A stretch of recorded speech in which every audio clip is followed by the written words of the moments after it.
So today we're installing an MST intake on Eric's A5. We haven't really done a whole lot of install videos before, but we'll probably be doing a lot more of these with all the MST intakes that we're getting. If y'all didn't know, we're the only place to get MST intakes for Volkswagen and Audi now in the States. Let's get to it.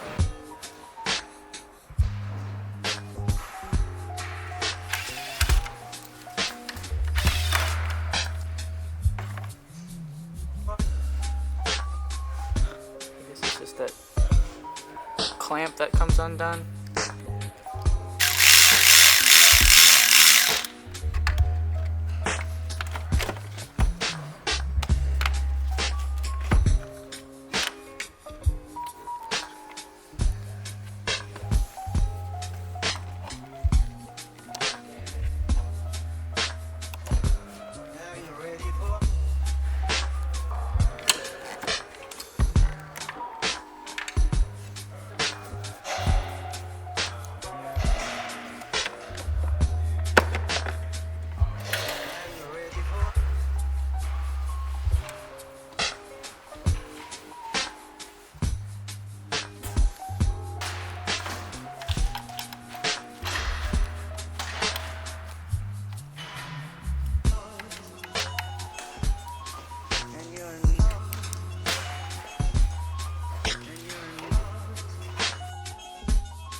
So we'd really like to keep doing these install videos with all the MST stuff, so let us know what y'all think, and don't forget to like and subscribe.